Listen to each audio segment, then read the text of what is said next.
anyone see us? People in the chat, can you hear us? Hello, everyone. Ooh, I'm gonna go see if I can find the chat on YouTube. Oh yeah, it's always fun browsing the chat. Yeah. So let's pop this out.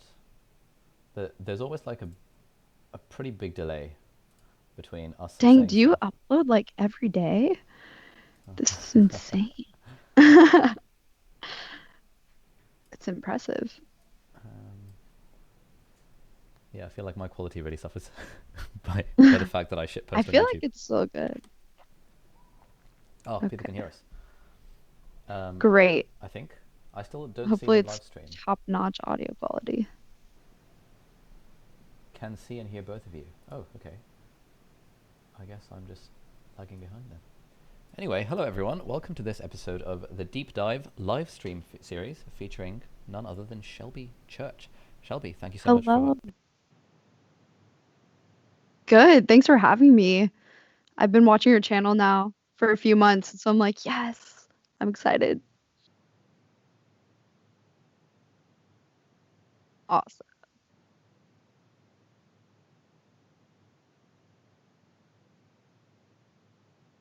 Oh yeah.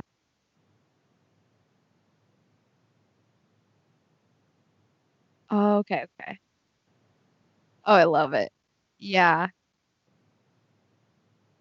It's so random now. It's like all kinds of things.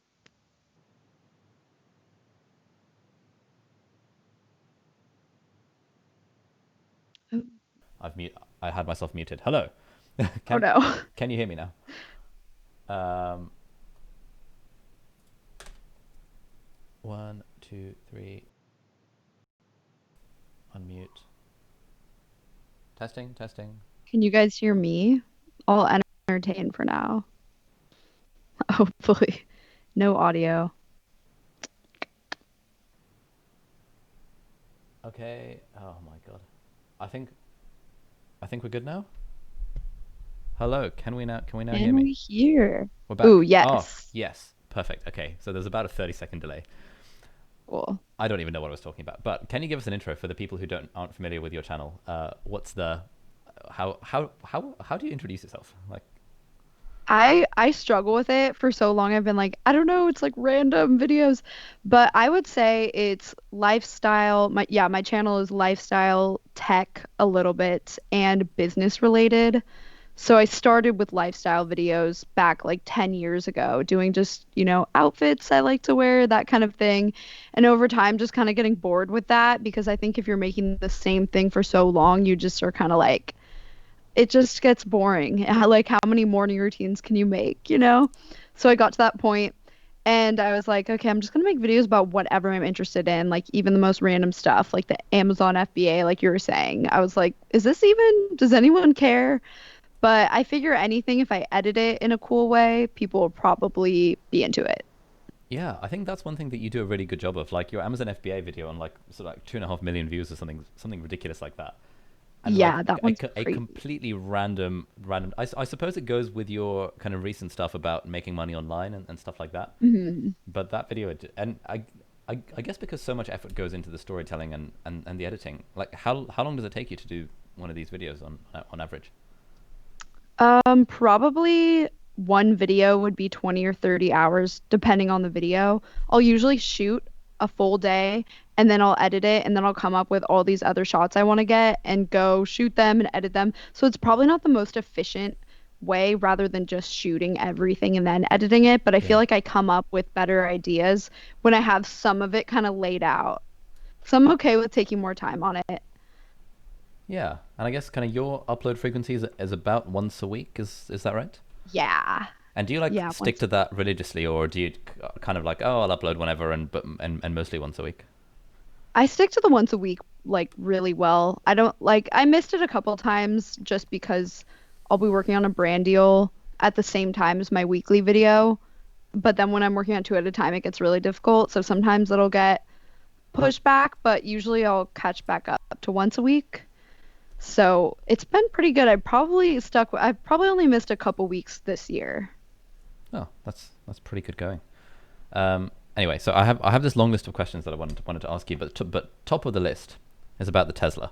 So Okay, love it. Yes, because you ordered one, right? yeah, and it's arriving on Oh, September the awesome. 4th. And so You I've have to do a video with it. yeah, it's got to be done. Like Yeah, that was the main reason I bought one, to be honest, because I was reasoning that, well, if I can get a few videos out of it, like you and Graham Stephan have done, then maybe the right. CPMs in those videos will be high enough to justify the cost of the car. Yeah. Have you hit that point yet where you've made more money off the videos than the car cost, or not quite yet? I have now Oh, recently, which I was like, that's so crazy to think. Because I've done a couple brand deals with Omaze, that giveaway company. So they do giveaways with all kinds of stuff. Like they'll give away an Airstream or like one of those like decked out vans people can live in, just like all sorts of things like that. And so with that and with the AdSense, I've definitely more than paid for it at this point. Which I had a feeling when I ordered it, I was like, maybe it will, maybe it won't. Like, I hadn't really done a whole lot of tech videos on my channel then, so it very well could have been like no one really cared, but luckily I just committed to it, just ordered it and was like, well, hopefully this works out. yeah, it So seems to have worked pretty well for you. I had an electrician dude come over yesterday trying to figure out how to install a proper smart. charger. But then I saw that you were just using. Are you still just using the slow charger? Yeah, but recently it actually that outlet started like cracking and I stopped using it because it seemed kind of weird. So it took a full year, but there were some days where I would have it plugged in for like over 24 hours. So I think the extension cord would heat up. Mm. So I don't know. I like if you are gonna live where you're gonna live for a while, then I would definitely just install it. It's because I'm renting, so I was like, I don't really want to do it. But Yeah. yeah, it's been weird recently. I'm at a co-working space right now and I can charge it here. So I've just been doing that. Oh, that's pretty handy because that was what, like one thing I was worried about because I wasn't sure if I'd get permission from the landlord to install the charger. I wasn't Hmm. sure how worth it was going to be, and then I saw you were just plugging yours into that extension cable in the roof of your garage, and I was thinking, oh Yeah. yes, if Shelby can do it, how hard can it be? I know. Well, I think it's okay. I think it's you have to get a good quality extension cord. So I think the one I got was like not the right one. Yeah. But for a while it was fine. Nothing really, it never like caught on fire or anything. And honestly, it would just get kind of warm. Okay. Like it wasn't, I don't know. But definitely having an electrician looking at it is very smart. I should do that. Yeah, so he's sending emails of quotes for like installing because it's quite nice here because the UK government has this kind of scheme to encourage electric car use, like I'm sure it does in America as well, and so they Hmm. give you like £400 off a supercharged, well, wall-mounted charger installation Oh thingy. yeah. So that makes it somewhat affordable, but it's still like a few £100, or yeah, a few $100s. Um, one thing I Yeah. was going to ask, so you're probably there's that whole thing of when you buy something fancy, then you just kind of adapt to it and it becomes the new normal, and then you don't really notice the fanciness of it anymore. Have you noticed that with Right. Tesla? Like, I guess at the start, is it more pleasurable than it now is for you? Is it now just the new normal for you? Or A little bit, but I will say getting software updates makes it so you still kind of have a novelty to it like every month or two. There's like something new, something fun with it. And I still will get in it and be like, oh, I'm so glad I got this car because when you're in traffic and you can just put it on autopilot, it really is the best. So it's a little bit like I'm not as, I guess when I first got it, I was like, I'm gonna keep it so clean all the time. yeah, And I park outside, so it gets kind of dusty. But yeah, I feel like of course the novelty of it's going to wear off a bit, but if anything, a Tesla you get more of it than any other car. okay, And it's just still fun. People will get in it and they're like, "Whoa, I how do I even open the door?" Just kind of funny. And I feel like it's not too flashy, you know what I mean? For a luxury car, it's like the technology is just like way better than any other car.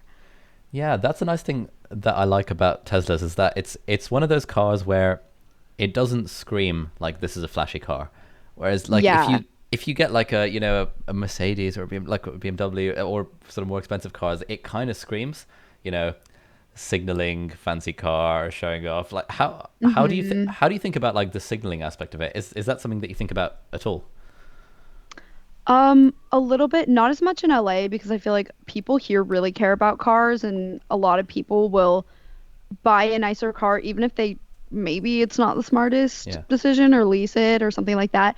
But definitely in Washington, where I'm from, my sister and I bought an Audi when we were like 21. And there were times where I was like, this is kind of awkward to have like this nice of a car. Sometimes you're driving somewhere where it's just like, why at like 21 too? But yeah, I feel like with a Tesla, you don't even get that because it's like good for the environment and the technology is really good. So it's not even really like if you want the car with the best technology and like honestly, I think it's like the best one to get. So Nice. you're gonna love it. Oh, sick. Yeah, I can't wait. I Yeah. think like if you're a tech person rather than a car person, then Teslas kind of make a lot of sense. Whereas it seems like a lot of car Yeah. people, but like I'm not really a car person. I just consider it like tech on wheels. That happens to be Yeah, it's like an interesting and cool. iPhone. Yeah. Mhm. Okay, cool. That makes me very excited for mine to arrive. I wanted to ask you a bit as well about like the whole YouTube thing. So you've been doing it since you were like 14, is that right? Yeah. And I I was guess it, 14 when I started. yeah. So that's like since way before it was cool. So like, how Hmm. how did kind of how did it change? How has kind of being a YouTuber changed over the last like 10 plus years? Like how has your relationship with it changed over time? I feel like it has changed a lot, both just the landscape of YouTube in general and my relationship with it. So when I first started, there was, I've made a video about this, but actually there was only one person with 1 million subscribers, and that was Fred, if you remember him. No, I don't even remember Fred. I don't think I was It on was YouTube at the time. basically, yeah, it was a comedy channel. This guy had, he would just like pitch his voice up and make like sketches.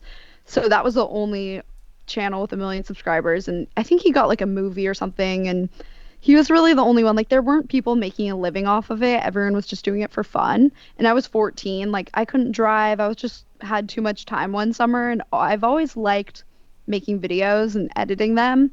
So it just kind of made sense. And then over time, I did know actually when I started that you could make a bit of money from it, but I never thought it would be more than like $30 a month. Like I was like, it'll be like $100 would be cool, you Yeah. know? So over time, it definitely, I guess, just as I found a community on it, 'cause back then I was doing more beauty and lifestyle videos. Um, I saw how you can make like a good little side hustle. And then when it really changed is when people got managers. And so when people started doing brand deals, Mm. I realized, oh, people can really live off of this and just do that. But it still seemed kind of weird. Like a lot of people didn't believe it. Like if I got in an Uber and they were like, "What do you do?" I wouldn't want to explain the whole thing. But now if I get in an Uber and I say that I'm a YouTuber, they're like, "Oh, cool." Like they get it, you know? Like now it's pretty mainstream. Yeah, that's something that I've started thinking about a lot because I'm now sort of 4 or 5 days into being officially unemployed, and Hmm. if someone were to ask me what do you do, I would feel very weird being like, oh, I make YouTube videos, or I Yeah. don't know. I a lot of times don't say it, but sometimes I do. So how do you describe yourself otherwise? Would you say like entrepreneur, or what phrase do you use? Sometimes I'll say videographer Okay. just 'cause like in LA that's pretty like or like oh I do like social media management or like something like that. If I don't want to get like really into it in an Uber because I think if you say YouTuber, people are now like, "Whoa, I have like 1,000 questions." Which is fun sometimes, but I feel like I've had the conversation like 1 million times now, so I'm like, "Oh, just watch one of Yeah. my videos." You Yeah. know? How often do you get the question in real life of people like, because I find that if I mention I'm a YouTuber, or if people find out, I can tell they're itching to ask me how much money I make from it. Oh And my God, this I'm is yeah. yeah. Some people do, yeah. So It's are you open about that in real life? Because you're fairly open about it on video. like not as much in real life because there's something like a little bit I think if people are asking in real life, they're really just like a little nosy, you know, like, oh, I Yeah. just want to know. But when people are on YouTube looking at it, it's I think a lot of times because they're a YouTuber too, or they actually want to do this and they're like, how do I do it right? Mm. Like, is it worth my time? Rather than because in the videos I've made about how much I make, I try and show like this is how you can make a little more, or like Yeah. throw another ad in there, make it longer. So then I'm like, oh, there's just something about it when it's in person. But I'll give like a range, like a ballpark. Like I'll explain, oh, this is how much a million views would make, you know? Yeah, So that tends to rather than be be like, this is how much I make in a year, you know? yeah, that tends to be my strategy for it as well because like there's a part of me that like I want to be transparent about it because, you know, I think in general we're all just too uptight about money and salaries and stuff, and I think that's a Hmm. big part of why a lot of my friends going into the corporate world wouldn't really discuss the salary with like other friends, and then it's hard to know what you're getting and whether to ask for a raise and all this sort of stuff. So I think in general it's better for more people to be more transparent about the money thing, but it does I feel think so very too. kind of crass to be like, oh, I make this much per year off of the internet. So I tend to also say, you know, oh, it's between £1 or £2 for 1,000 views, and so it kind of depends on how many views you get, and it's sort of kind of umming and ahhing around it. Um, so, Yeah. how did you become comfortable with kind of sharing those numbers online? I guess well, I was so nervous to upload that first video. Mm, I was like, are people gonna be like, I don't know, think it's weird to share this? Or I thought maybe people would think, I don't know, sometimes people will say like YouTubers make way too much money for what they do, which is fair compared to, I mean, it's kind of crazy you make more on YouTube than as a doctor, right?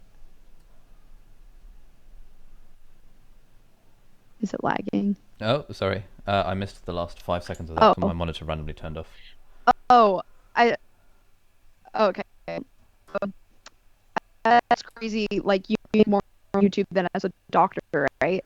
Can you hear me? Yeah, yeah, yeah. That's Yeah. like the really crazy part of it. Like, and it's one of those things where, like, I Yeah. think, you know, like 8 years ago when I discovered the 4 hour work week and kind of the whole passive income thing, suddenly I was like, oh, you know, it would be great to get to the point where, you know, the whole passive income sustains your lifestyle and then work becomes optional. But then I guess with YouTube, the success is kind of exponential, and it's sort of like, at least for me, it sort of crept up on me like very, very quickly. Um, and so it was kind of weird in a way living that double life where it's like kind of going to work and doing the day job and then kind of doing the YouTube thing on the side, which is just like so much more profitable than actually going to work. So Yeah, that is so insane. yeah, But so yeah, I guess the question of, oh, how I became comfortable with yeah, like sharing how much I make online. mm, I think I just realized so many people want to know. And I saw a few other people upload videos on it. So I thought I would want to know if yeah, I was just a viewer. And when I really looked into it, I realized the AdSense wasn't anything so insane at the time. And so when I made that video, I was making videos under 10 minutes long, and mm, then I had recently learned, I think from Graham Stephan, that if you add another ad and make it longer, that it'll do a lot better. And so I just tried that for a few months, and I felt like I had this experiment that worked really well. Like it doubled or tripled how much I was making off AdSense. So it's like, okay, I feel like I can make this a solid video about mm, this is how much it makes, but also it can be different depending on what you do. yeah, So I felt like, I don't know. And I kind of downplayed it, showing how in a year, if you only have one ad, you're gonna make like, I think that year it made like, oh, 30,000. So I made a lot more off of brand deals than off of AdSense. Whereas changing it now, I think then in 2019 it was like 140,000. And now this year it's probably gonna be like 200, somewhere in there. We'll see. It's yeah. just crazy. It's interesting how the CPMs change for the type of channel too. Yeah, definitely. Like I found that kind of the tech videos that I do have significantly higher CPMs than every other video that I do. Um, and Interesting. and so obviously sort of like people like Graham Stephan and you like your Amazon FBA video, making videos about Mhm. making money seems to be the way to game the CPM game. But so that's Yeah, an it's area that so weird. I've been thinking about. I was like, huh, okay, maybe doing like a UK real estate investing or something along those lines might be That interesting. would actually be interesting. So Yeah. if we go back to kind of when you first started the channel, so you know at 14, most people are fairly insecure and uncomfortable with themselves. How did you decide randomly that you were going to make beauty videos on YouTube? Like how does that Oh, thought process come yeah. about as a 14-year-old? I think I just didn't even think about what if people find it. Like, I just didn't think about that. Yeah. Whereas most people do now, and they're very worried about it. But I was like, no one's gonna find it. Of course, people do. I also have a twin sister, and so we both started making these videos at the same time. So that made it feel less, I wasn't like the only one doing this. So it felt a little weird. I was like, okay, if people are gonna think this is weird, at least they'll think both of us are weird, I guess. Um, so yeah, people at my school eventually found out, but no one really thought it was like I didn't get made fun of for it. Okay. Um, I think a lot of people are like, "Oh, that's kind of cool. You can make money off it." Because once people did find out about it, I think I already had like 50,000 or Oh, 100,000 okay. subscribers. So Yeah. at the time, that was like, "Oh, whoa!" Like people are like, "That's kind of cool." Hmm. Um, but like looking back at those videos, I'm like, yeah, would not want. I one time had a teacher was like, "Oh, I'm gonna put one up for the class to watch," and I was like, "I will leave. Like, Oh, don't do it. Like, I hate that." yeah. I can imagine that would be super embarrassing. Yeah. No, so I that think yeah, now I'd be okay with it, but no, yeah, not then. yeah. I always kind of cringe really hard anytime something gets played in like a classroom. And it's like, oh no, put it away. Yeah. Like Uh, sometimes just watching videos back with a few people, you mm. just like look at it differently. Like I just remember more things that I don't like about the video. So I'm like a classroom full. No. So, how much do you think about what you're going to be doing in like 10 years time, like on YouTube? I uh it like go it comes in waves. Sometimes I'm like, what am I doing with my life? Like Hmm. what am I gonna do, you know? But I also think about when I was 20 or 21, I was so thinking I'm gonna transfer and go to film school and I wanna direct things or produce like that kind of thing. And I wouldn't have predicted for everything to work out in the way that it did, where YouTube has become almost like TV to people who are younger. And like there's just more people on it and it's more lucrative than it used to be. So it's kind of like interesting to see how things play out. Like you kind of have a plan, but then you just see what happens. Luckily, I think things have worked out pretty well. Yeah. But I want to get more into like I try and make my videos kind of documentary style, so that would be my goal is to make a feature-length documentary or even like I don't know, just something that's a little higher quality but longer, if that makes sense. Okay. So going down like the Matt Diavella Netflix documentary route might be kind of cool. Yeah. Oh, I love his videos. Yeah, I Okay. think that'd be cool. So that's something that I think about a lot. Like I think about this YouTube thing is going so well, by the grace of God and all that. And I really worry about kind of like in 5 to 10 years time, will I still be making productivity videos on YouTube? Like surely, like Hmm. in the back of my mind is like surely the internet will have moved on, and therefore I need to do something. I don't know, like right now to try and sort of mitigate against the risk of like 10 years time things won't work out. Like is that something that goes through your mind at all? A little bit because I actually have kind of gone through that when I did lifestyle videos. Hmm. It got to a point where I was kind of burned out and I didn't really like making them as much anymore. But they also, the algorithm changed and I was getting way less views. So I would go from averaging maybe 100,000 views to then sometimes they would only get like 10,000 or 20,000. And I was worried, like, what am I going to do? Like, what Hmm. if it never recovers? But it pushed me to make a different style of videos, which I think ended up better. So I don't know if I would have transitioned into more of, I guess, sometimes tech or just the more random videos I do now. Because I got to a point where I was like, I should just make whatever I'm interested in. Because then, even if people don't like it, at least I like it. So I feel like you can ride the productivity thing for as long as you're also interested in it and Yeah. people want to watch it.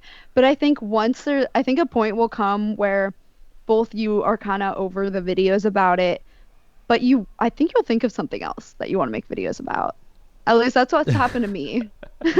Yeah, I hope so. Because I think like over time, the content has to evolve. The thing that I think about is that it feels like there are so few YouTubers around today who were around 10 years ago. And you're like a sort of rare Yeah. example in that you seem to have weathered the last 10 years and kind of kicking in like a good way. But there's so many people that I used to watch 10 years ago who just kind of disappeared off the face of the planet, as far as the internet is concerned. So Hmm. Yeah, I've definitely seen that. I've seen a lot also who have stayed, I guess, in the more mm, lifestyle realm of YouTube because we probably watch a lot of different channels. So yeah. to give you some hope, I've seen a lot of people who have Oh, like perfect. made Okay. it work. Yeah. Dream. Yeah, so that's kind of like my main thing is like how can I fit YouTube into the other things that I want to do in my life, and how can I diversify into the website and online courses, and then obviously kind of keep the medicine thing going on the side. Uh, That's so funny that you say it's like, yeah, medicine on the side. medicine on the side. Yeah, I was having a chat earlier, like before this stream, with a friend of mine who's 2 years ahead of me, and he's been doing this thing as well. But his side hustle is that he does expedition medicine. So he works part time as like a doctor in the emergency department. But every few weeks, a company will fly him out to the Himalayas for their corporate retreat to be like the doctor. And so he's been to like sort of 8 different countries in the last year, being paid Oh, to do whoa. these cool expeditions while having a first aid kit in his bag. So I think that's like a cool kind of lifestyle, um, That's really cool. and that's like along the lines of the stuff that I think would be cool to do. Plus, it would be good content if you can, Yeah. yeah, It'd be bring. really cool to document. Other than, I guess, you run into the issue of like, I don't know if they have the HIPAA laws Yeah, there's all in the sorts of UK. confidentiality stuff as well Yeah. that you have to deal with. So that's the only So, that's like a major flaw in the plan. But I'm sure mhm. there are interesting ways around that. What's it like having two channels? Like, why did you go double channel rather than single channel? I think I just did it so long ago because Oh, I okay. saw a lot of people would just create a separate vlog channel. And I do like to have a channel where I can just be more casual on it and not have to put in all the effort Mm, editing. And it's people who just like are interested in my life and random things that I think are sometimes kind of boring. yeah. But I get it because I watch some channels where I'm like, I don't know, I just think that person's kind of interesting, even if they're like folding their laundry or whatever. So I like having it separate because I know some people on my main channel don't want to see that stuff. So I don't want it to hurt my main channel. Okay. And if you were making that decision now, do you think you'd still kind of go down the splitting it off into a vlog channel route? Probably not, just because like starting a new channel is, Yeah, such a like it just gets no views. And I think it maybe, I don't know if it matters as much with the algorithm. yeah. I don't know. I think at the time it made sense, but I'm like, I don't know. I think uploading more often or people will see a video and not be interested in it, but they'll still go back to your other videos if they like them. Hmm. It's kind of difficult. Do you just have one channel? Yeah, I've just got the one channel, but I really want to do more like kind of vlogs and stuff. But it's that Oh, part of that me would be that's thinking cool. like, a vlog feels to me to be totally pointless. But then occasionally I do a video where I just talk to the camera for half an hour, and those do like really well on the analytics compared to a video that I spent ages and ages editing and we kind of crafted and stuff. So Totally. I guess it's one of those things where people kind of appreciate a more authentic, raw perspective, but like to Hmm. us, it feels like, why does anyone care about this? I put 30 hours of effort editing into this travel video, and why is no one watching that? So at least that's kind of my thought process for all this stuff. Totally. I feel that. I've been mid vlogging in a day and be like, why like this isn't even an interesting day and then I Mm. just kind of stopped. But I found people kind of like those more random or not even that eventful days rather than if I was doing a travel vlog. Yeah. I also think you have more to say about sometimes your daily life versus if I'm traveling, I'm just kind of like taking it in and being like, this is cool. I don't know a lot about it yet, but like it looks cool. But yeah, I don't know. It's like weird. I think everyone kind of feels that where they're like, why would anyone care about my daily life? But Yeah. people do.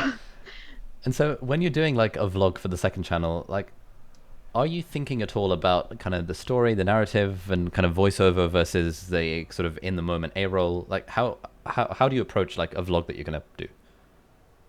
Not as much. I would like to because I think they could turn out really cool. Like if I was just doing a vlog channel, I'd probably go like fly my drone and then get cool B-roll and Yeah. have like a nice title card and make it look like a reality show almost. Yeah. But there's just not enough time in the day I've realized to do both that and my main channel and actually focus and put like you have to pick one I think to put more effort into or like 100% into. So I think if I was putting more into my vlog channel, I I've kind of done that before and I realized I hardly uploaded on my main channel. Oh, okay. I was like, oh, I don't know. This is taking too much time, Okay. but it can be fun too. I think you seem to have a good team together better than I do, where you get a lot done. You could probably make it work. Yeah. So have you got a team at all? Is it or is it just you kind of doing all the bits? Um, I have an editor for my vlogs, and then I think she's been gone because of the coronavirus and everything, but things are kind of opening up a little bit more, like small groups and things. So hopefully I'll be able to hire her. A lot of times I'll hire my roommate to help me film things because Okay. it's like the easiest, most convenient. Then I have like a manager and an agent, but that's not really like helping with the actual Hmm. videos, right? Oh, interesting. So So, so one thing that I have that seems to have not worked so far is sort of me kind of handing off vlogs to the team to edit. Like how do you work with your editor for vlogs? Because don't you have to, like, if you're filming a day in the life vlog, you'll know what happened in the day. So how does the right. process work? I gave her a folder of music that I like, and then I have her edit most things. And sometimes I'll even like I'll be vlogging and I'll be like, fast forward this clip. Like I'll just say it, or I'll be Ah, like, okay. cut some of this. Like it's kind of easier. Like sometimes you can even make a note just in a video and be like, here's some instructions for this vlog, and you don't even have to write it out. You can just like record it. So I'll have her edit it and then send it back to me and I'll open it in Final Cut and I will just kind of go through and make sure there's nothing in there that I don't want to delete. And then usually it's like pretty much good. I think it takes a few tries though. Okay. Yeah, that's definitely something I want to try. Like I've had this sort of semi crazy idea that it would be cool to road trip around Europe but live in a different city every month or every 2 months.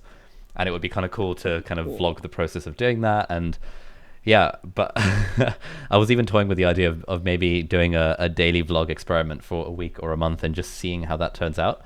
But I think that would That'd be rely on getting cool. like a good workflow with the team to help with the editing, because I feel like the daily vlogging where I edit myself and also do main channel videos would probably be quite hard. Yeah, I feel like you would definitely want a blog editor then. But then I guess it does lose a bit of a personal touch. Yeah. So I just don't ever do voiceovers in vlogs. I really keep them a little more simple. And then I'm okay with it because I know on my main channel I can make it like really cool. Okay. And so with a vlog, do you think about is it just a this is what's happening in my day, or is it more like a this is the message I want to convey with this vlog, and I'll figure out ways to make that happen? The vlogs are definitely more this is what's happening in my day. Although I think it would be really cool for it to have more of a message. Yeah. But I'm like that I just haven't really figured out. Like I get a little too perfectionisty when I'm doing that because I'm like I want it to have really good B-roll or I just overthink it, I guess. Yeah. But so I've just kept it simple because I know otherwise I'll kind of just not get around to it. I No. think eventually it would be better though to figure that out. Okay. But I think that would be cool if you do the road trip in a Tesla, then it's like road Yeah. trip all around Europe in a Tesla. Road trip content, Tesla content. I Yeah. was very inspired by your camping in a Tesla, so I want to sort of camp in my Tesla as well and you know make a video about that. Yeah, it was like not as comfortable as I hoped, but Ah, it's not okay. actually that bad. It's not that I bad. think it's Good. just because it was raining. If you went somewhere where you could open the doors or Yeah. something, the Model 3 actually did seem a little roomier too than the Model X, so I Yeah. think you should be good. Okay. That's pretty ideal. So Yeah. one thing I'm always curious about kind of full time YouTuber type people is that like how many how many hours a week would you say you spend kind of working? Because if a video takes like 20 30 hours to edit, is that like all of the work that you're doing, or is there more going on behind the scenes, or other projects that you're working on to keep Oh. you occupied? I feel like yeah, video will take 20 or 30 hours to edit, but then I'll be working on a couple at the same time. So I'll always be working, I would say at least a normal 40-hour type of week, Yeah. if not more sometimes. If like I find that I do end up doing a little bit on the weekend, even if I don't mean to. But usually it's like the more fun part just because I want to do it. or it's because I upload on Saturdays and I haven't made a thumbnail yet, so I'm scrambling to just figure that out. Okay. Um, so yeah, I feel like I try and figure it out so my videos don't take a full 40-hour week because then I might miss it some weeks if I'm traveling or something like Hmm. that. But there are definitely weeks where I'm like, yeah, I probably didn't spend like as much as a normal person working, and then some weeks where I probably spend a lot more. Okay. So overall, it kind of averages out to give you a reasonable, like, it's, I get the impression that you're not like bored, kind of with not having stuff Yeah, to do. It's more like you have too much stuff to do and you have to kind of build your personal life around it and stuff. right. And sometimes it will be like if I run out of video ideas, it'll be a Monday and I'm like, ooh, I need to think of more for this week almost, but I'm always able to like fill it in with different videos. Like I'll kind of like I get a little nervous if I don't have any ideas I'm excited about, but usually I can sit down and like by the end of the day be like, okay, I have like two or three that now I know I can make and like it's gonna be really good. Okay. So I guess it sounds like you're not kind of hugely planned out like very far in advance, because I know some YouTubers plan out their content like months in advance. I feel like mine is more maybe Yeah. 1 or 2 weeks. It's like just about be like, oh crap, we need a sponsored video for next Tuesday. What's it going to be? And try and Yeah, figure it out based on that's that. kind of how mine is. Okay. I now, well, now that I've started using Notion because of your videos, actually, No, nice. I have more of a list of like if I think of a random idea, then I'm like, oh, I want to get to that eventually. Hmm. But for the next couple weeks or month, it is kind of like, okay, let's see which one are we gonna fit in here. So, And so yeah. so like for me before, I mean, like essentially before last week, it was a case of kind of getting home from work and scrambling to film a video and then sending it to the team to edit, because that like completely changed the game, like having a team to do the editing and stuff. Yeah. But now I feel like it's more that like I've just got the whole day, and if I don't actively do something else, I can just end up sitting in front of the computer for like 18 hours and just forgetting that the time is going by. So do you have any tips for Mhm. like actively carving out like some semblance of work-life balance while you're kind of doing your own thing? Um, ooh, yeah, let me think.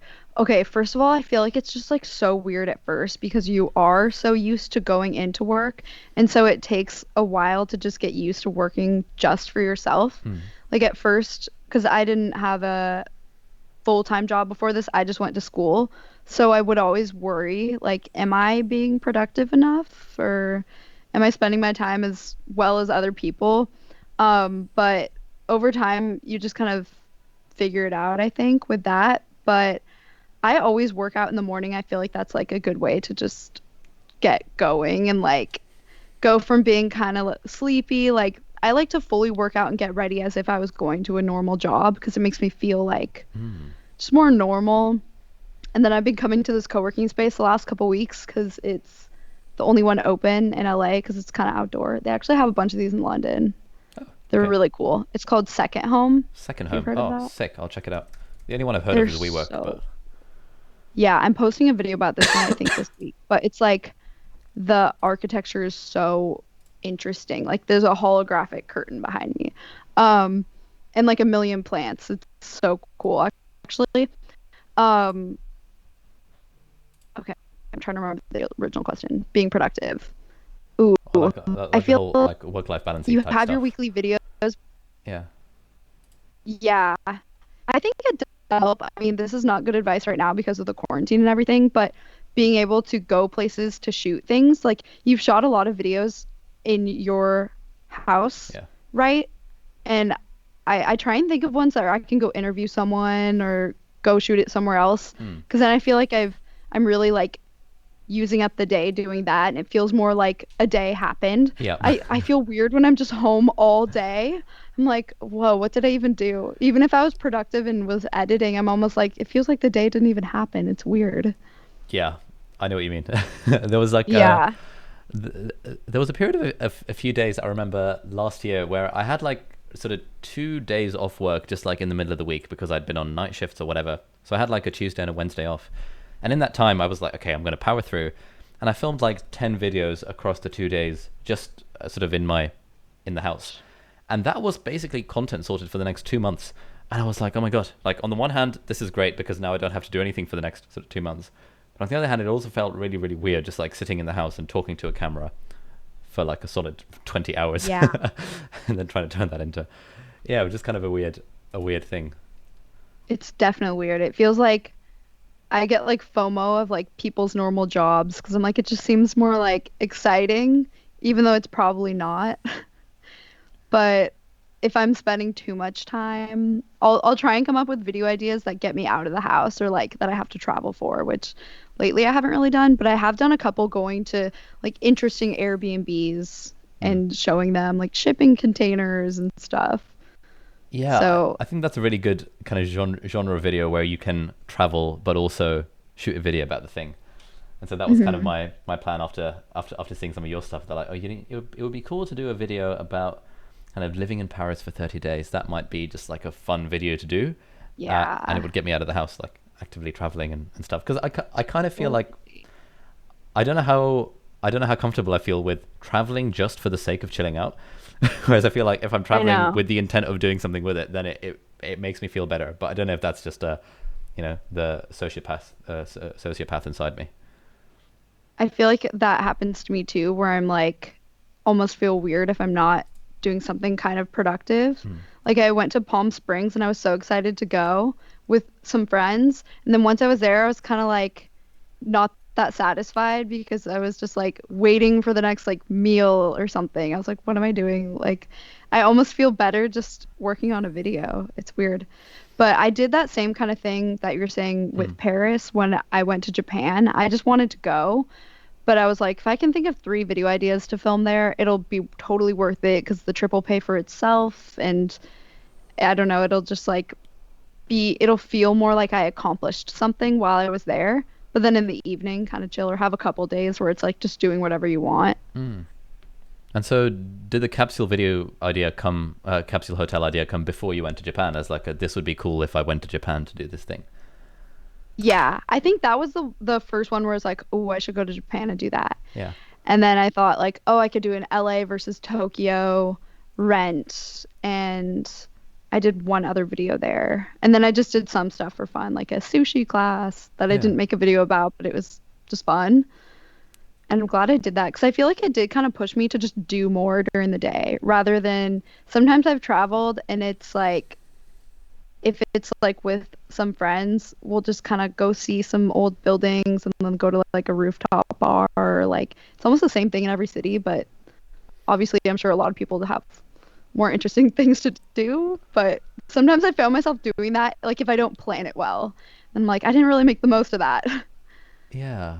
I know what you mean. Like, I found that on the days where I was kind of vlogging, that would actually encourage me more to step outside my comfort zone and actively wake up early to see the sunrise, or actively climb that Mhm. extra hill to get a nice drone shot, or whatever.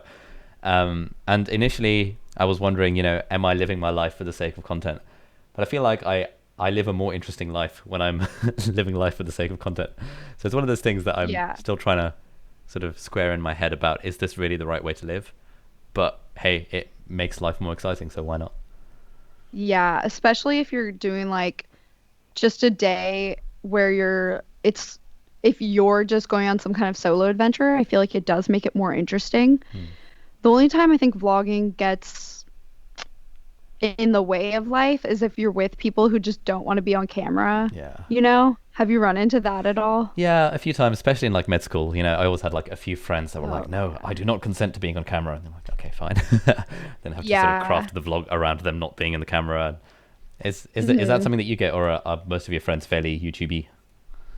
Most of them are like YouTubers, and my roommates are. Mm. One of them's a YouTuber, and the other one just is like totally cool with it. So I feel like I hang out with a lot of people who are YouTubers, but even sometimes the YouTubers I'm around are like, let's not vlog this trip. Like everyone's just kind of over it, like Yeah. burned out on it. So I felt that before too. I feel like if you daily vlog and you do it for a really long time, it definitely is like exhausting. Mm. But I mean, I've never done it for like a crazy amount, like 20 days max. But Oh, that's still quite a lot. like, yeah, even that I was like, whoa. I think I was editing them myself and Yeah. just not uploading as much on my main channel. Okay. But I think even like Casey Neistat seems like after a while, I think he even kind of said like it was just like too Mm. much. I think I saw that in some kind of video, but Yeah. I, it's hard because once you get into a rhythm of it, it feels weird to daily vlog but not do it every day, you know? yeah, because it feels like you're sort of cheating by not doing it every day. Yeah, I don't know. Yeah. So you've recently started, well, somewhat recently started a podcast with your sister. Like, how did that come about? Yeah. She wanted to do a podcast for a while, Mm. and I think she wanted to do one with her old roommates, but then we ended up being like, oh, this would be a fun project to do together because we can't really make videos together because she lives in Seattle. Yeah. And people will often request us to do videos together. Like those do they always do actually a lot better. Like probably if I wanted to make the most money on YouTube or something, I would only make videos with my sister and make them about like Amazon FBA. Right. But it's like I just don't want to do that. So we're like, oh, a podcast would be fun because it's less effort. But I have found it's more time consuming than I expected. Just like every time you go to set it up, it's like not just the 30 minutes to an hour of recording, it's like a couple hours and then the setup and then the technical difficulties that are just bound to happen. But it Yeah. has been fun. It's a good excuse to do something like this even where it's like it's productive, but it's also just fun to like have the conversation. Yeah, exactly. That's partly why. That's kind of the main reason why I started doing these live streams, because there's all these Mhm. people like you and Sarah and stuff that I kind of wanted to be friends with, but it feels weird to DM someone on Instagram and be like, "Hey, let's be friends." But it feels a lot more reasonable to be like, "Hey, let's do a live stream and we can chat and stuff." And I feel that yeah, it's Yeah, a it's like the best having a podcast is the best excuse to like I don't know, like spend an hour or two talking to someone. And I feel like you have sometimes a more interesting conversation because you know, like, oh, we got to make this one good because it's going to be recorded yeah. rather than just like random stuff, I guess. Yeah, Yeah. and I think also with the podcast. So me and my brother have been doing a podcast for the last year and a bit now, and Mhm. we always find that like if we're just talking amongst ourselves, there's so much like assumed context that we already know about that the conversation will be quite short. But as soon as we've got the mics on, suddenly we're having to develop our thoughts a lot more because we know people are Oh, listening to yeah. it, and that just leads to so many interesting avenues. And so a lot of the time we're thinking, ah, shit, what's the topic for this week? We don't have a topic. Let's just start talking about something, and just somehow we like look at the time and like, oh, we've been recording for 40 minutes. Perfect. I don't know how that happened, but there's just something about having a microphone in front of you that I don't know. At least for me, it makes me more talkative than I would be in real life. Yeah, definitely. It's like you're more in the zone. It's almost like when you get ready for the day, so you're like actually going to go do things, Yeah, like the mindset's different, I think. yeah.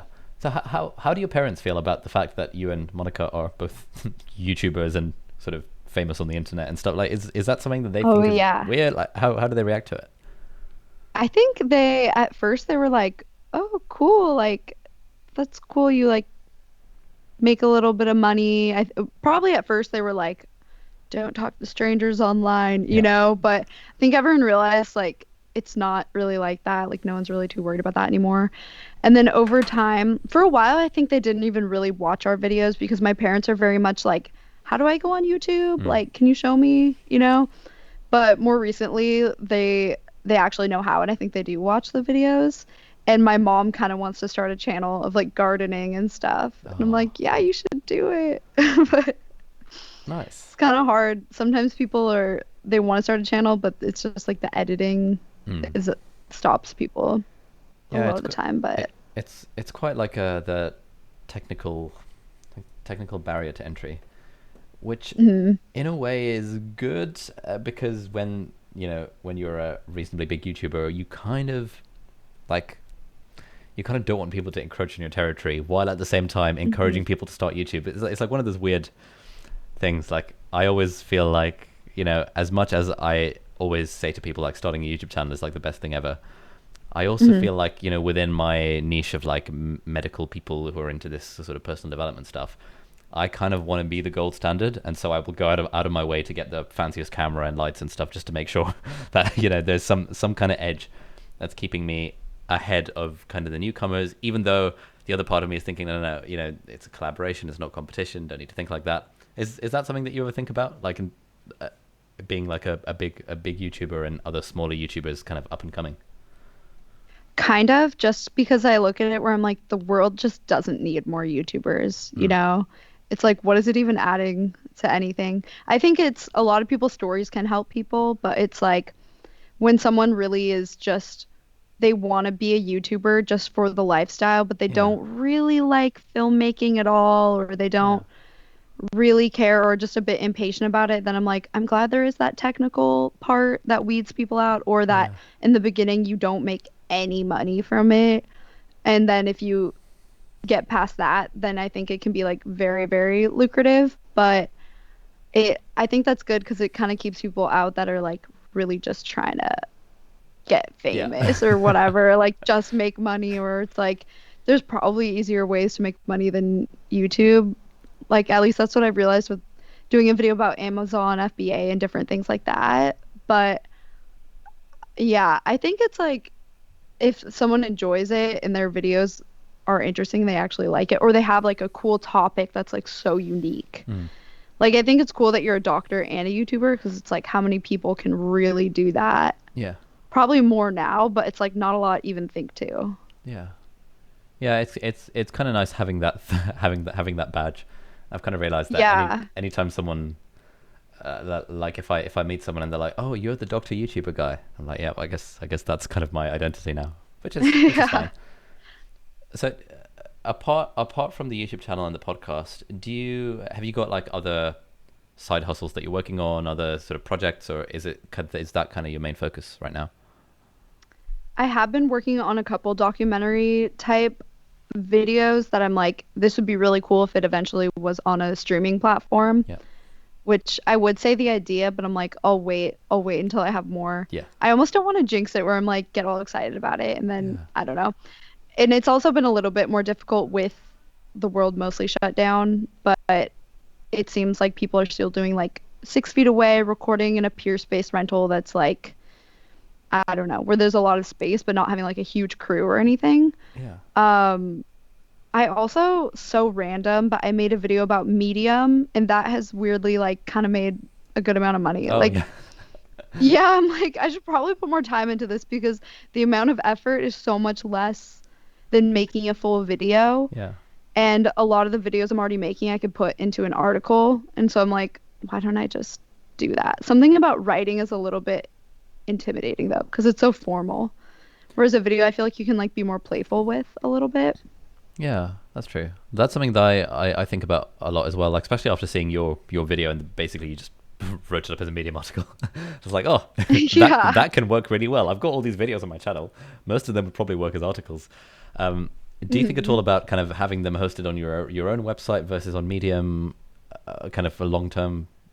Yeah, I've thought about that more because I just did a video about how much bloggers make. Oh yeah, Because I always thought like bloggers, like who goes to blogs? Like I thought they were kind of dead, but a lot of bloggers can actually make like their CPMs can easily be it's like a bad CPM would be $10. Whereas on YouTube, I feel like that's pretty good. Like mine's usually like 5 to 7, mm. but there's this like 10, 20 around the holidays, probably like 35 As in, is for that through like AdSense or is that through like affiliates and all that stuff? it's through basically they can use Mediavine or AdThrive. So it's Yeah. like AdSense, but more boutique type agency. Hmm. So they get a better CPM, but or they call it RPM now, I guess. Yeah. But they still do affiliate links and everything on top of that. So it's not including the affiliate links. Oh wow. But I was like, I had no idea that you can make this much. Like a food blogger that I interviewed, she makes like 6 figures a year easily. She puts a lot of time into it, Yeah. but I have thought about that where I'm like, this could be better on my own blog or my own platform. But then you really just have to nail it with the Google SEO, or a Hmm. lot of them use Pinterest to drive traffic. Okay. And I think it just that really works well for food blogs and for lifestyle stuff. But I think for the type of stuff I've been writing about, I'm like, I don't know. I'm Yeah. not How are really you going to sure. do a But Pinterest of Medium like has yeah? worked out. Yeah. Okay. Interesting. About like YouTube. Yeah. So Yeah, I that's don't something know. I've I've been thought thinking a about lot that. about as well. Kind of Medium versus website versus newsletter versus Substack, and like what's Hmm. the best? I don't know. Still haven't quite figured it out, but it's good that you're also having this Yeah. having the same thoughts. I know. I feel like Medium has been good to just easily start out and like that one article. Also, articles can kind of just like blow up that I forgot about. Like there was one that I did about, I think, like things I didn't know before getting a Tesla. And at first it did pretty bad. It probably got like 2,000 views. Yeah. And then last month it got like, I don't know, 50,000. It just made like Oh. $3,000 and I kind of forgot about it. Like Medium actually can, I don't know, like if they curate it, it can do really well. Oh, It's pretty interesting. that's interesting. Maybe I should start looking into Medium because that's an area that I Yeah. literally haven't spent any time looking at all. Other than when I saw that video that you did, and I was like, oh, this is interesting. Yeah, So and that one article now has probably made like 15,000. Like it damn, continues to make more. that's insane. And it's yeah, it's like not even just YouTubers though, like any um not like random person, but the people I interviewed in that video, like they didn't do YouTube or anything, Hmm. and they were still like doing pretty well with it, just being consistent, which I have not been, but Oh, it okay. was for like a month and it's really paid off. Yeah, I can imagine. Okay, so a final question that I want to ask you that I always ask everyone is: do you have any book recommendations, so fiction or non-fiction, or any books that you would recommend that have helped you or you've enjoyed in some way? I feel like you've probably read the ones that I've read. Like I really liked Atomic Habits. That one you probably made a video about. Yeah. Did you? Yeah, I like that. I like forced that one onto my parents too. Um, what was another one I read? Oh, I read The Defining Decade, which is Oh, better if you're I've like, heard of this. Is it about like your 20s? yeah, Okay, which, how old are you? I'm 26. Oh, yeah. So then you should read it because I feel like it'll still be applicable. Okay. It's interesting because it's just like very real talk, not sugar coated. Yeah. And they go off of, it's written by a therapist that works with people in their 20s. So it's like stories kind of about their life, but it follows up with like how it goes a few months later and sort of like the advice from it. So it's like an easy, interesting read, but also can be helpful if there's something in your life that you're not like, I don't know, that you haven't. I feel like everyone in their 20s could benefit from it. Okay, that's Even cool. though it's Yeah. like you really have it together though. I So don't you know. probably like don't need it, but This is it's interesting. it's the impression I like to give online. So Yeah. one thing I'm thinking a lot about is because I feel like for the last like I don't know 8 years, my whole North Star has been the kind of, how do I get financially independent? How do I get to a point where, passive income and all that stuff? And now I feel Mhm. like I'm at the point where sort of the passive income has kind of replaced my full-time salary. So now the question is, what, what do I do now? And I'm starting to think about like, wider purpose and meaning and all this kind of stuff. Mhm. Uh, but I have no Yeah, idea how that to can be approach like it. its Yeah. own like millennial life crisis, as me and my sister like to call it. That's yeah, that definitely is like a whole other thing because I feel like I'm not like, oh, I could quit YouTube now and just do whatever I want, but I do Yeah. kind of feel like I can make whatever kind of videos I want, or if I wanted, I could just completely like take a year and like do something else Mm. or whatever. So I've kind of had those thoughts before where I'm like, what am I doing with my life? Like, if are these 10-minute long videos like really what how I'm gonna spend my time, But I don't know. I remember actually in the 4 Hour Work Week, I've read that book too, and Mm. at the end, I think of it, he talks about how like The waking up void. one day. Yeah, it's like Yeah. he felt kind of depressed even, but he expected to feel like, oh, I can do anything, but then he was just like, wait, I don't know what to do. Yeah. So, yeah. So have you got any answers to this conundrum, or are you struggling with it as well? I feel like right now I'm not as much because I feel I have so many like videos I want to do, Okay.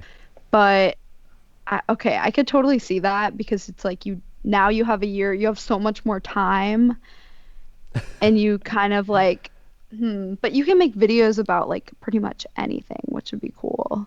Yeah, I think kind of in the short term, I've got enough to keep me occupied to not have to worry about this too much. But I'm just sort of thinking that Yeah. at Over some time, it'll point, creep back in. yeah, do I really is making 10-minute long videos or 8-minute long videos on YouTube really what I'm going to be doing for the rest of my life? 8 minutes now. I love that they switched that. Yeah, that's pretty convenient. So I don't know. We'll Yeah. see. But I'll check this book out. This looks good. Maybe it'll give some answers Yeah. I to the think that's kind conundrums. of when I start feeling like that is when I get more like, okay, I do want to make some kind of documentary and make it like really good Mm. and about a topic that I think is important and just use all the filmmaking skills I've learned over time with YouTube, Yeah. but then channel it into something that like matters more to me. I guess I try and do that. Yeah. Yeah, I think that would be really good. That sounds like a good sort Mm, of thing to have in the back of your mind. yeah.